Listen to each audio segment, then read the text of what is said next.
Hi, my name's Mike. I've gone under the name of Mike the Apologist, where I did some videos where I kind of tried to explain the Catholic faith as best I could. I also did some called Mike the CMF. Catholic music fan, of course. CMF, what did you think that stood for? Where I would hear like a song on the radio or something, come home, and it would, or while I was listening, would remind me of something of the faith, whether it was whatever it was, and I would come home and do a little, play some of the song or play a band that I thought that maybe was underappreciated or just something that I was so jazzed. I love music, so I would hear that and then come home and play some of it and then talk about it and maybe have a little bit something about the faith in there. But today I'm just coming to you, and I had two different series, neither of which will ever see the light of day. Or maybe they will. But that brings me to my third try at this. I talked about my clarion call to other Catholics. I talked about my little experience with the teaching of Jonah, and how sometimes if God calls us to speak up in whatever way it is, whether it's to help others physically or to speak the gospel out loud, or both. So today I want to tell you about, I told you about Jonah's story, and that was a dream. Well, it wasn't so much a dream as something that I woke up with the thought of the Jonah story. These were actual dreams. It's September and the Pope is coming soon, so I got to get this out. This was really one of the impetus of getting these out now. Is that the Pope is coming to Philadelphia, New York, and Washington, D.C. And everyone's pretty excited, pretty jazzed about that. And who wouldn't want to see the Pope? But the chances of getting to see the Pope are slim. You might see him. Certainly, we're going to hear all about everything that he does on the media and in the paper, and I'm going to keep up with everything because I think he's a great Pope so far. But this is what it is. Before I even really was paying attention that the Pope was coming, I had a dream that basically I hugged the Pope. The Pope hugged me. And the dream was, I don't know why, but I was underneath of, there was going to be a parade. And they build stands up sometimes. And I was under the stand.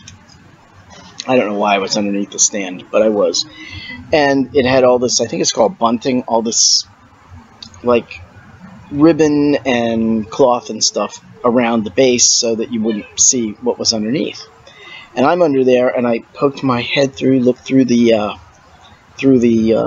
material in an opening, and I looked out, and the Pope was in my dream walking down the street, and he saw me, and I thought, oh my gosh, I don't want the Pope to think that I'm homeless, and I'm living under here. I was not homeless, and I wasn't living under there. I just, for reasons I won't go into, I was underneath this stand. I didn't want the Pope to think that I was homeless. Not that there's anything wrong with being homeless. Not that it's a good, you know what I mean.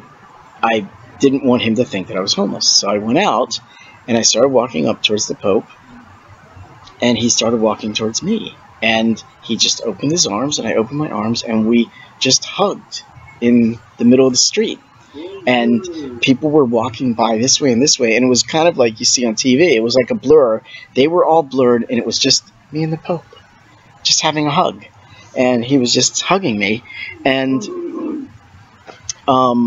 it was just how you get a hug, and then you adjust the hug.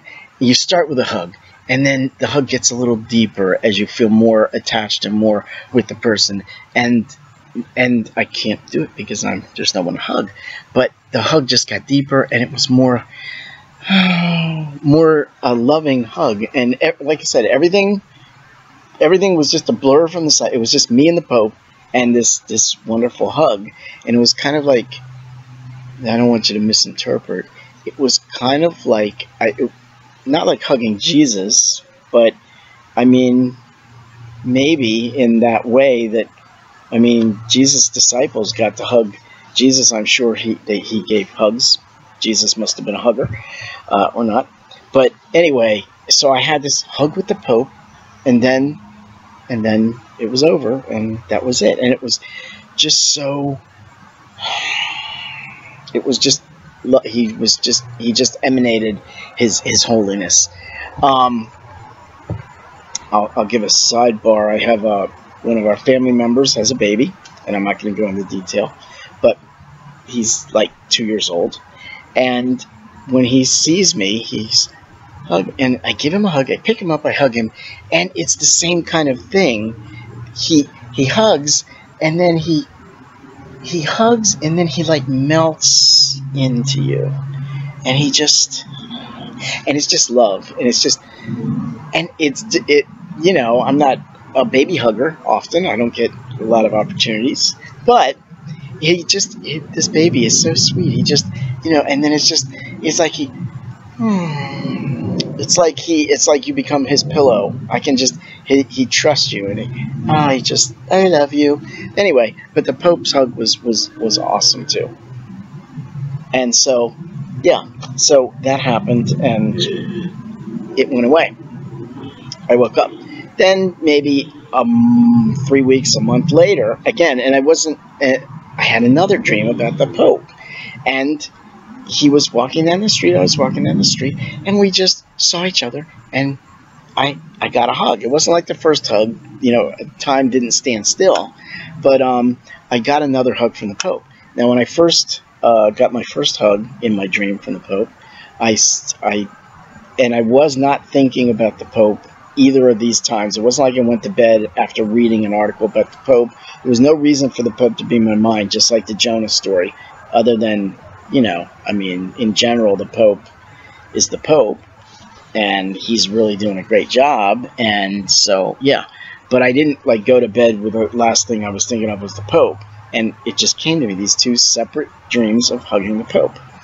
So I told my wife, oh, and then on top of that, we went to Philadelphia in the summer, and with the church group, and I won't go into details there either, but while we were there, we were invited to come back when the Pope was in Philadelphia to stay at a rectory and be in Philadelphia, and then obviously get a chance to go and see the Pope, whether at Mass or whatever.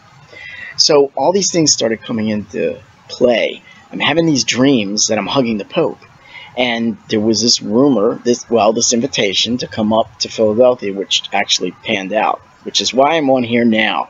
This is a shameless pandering.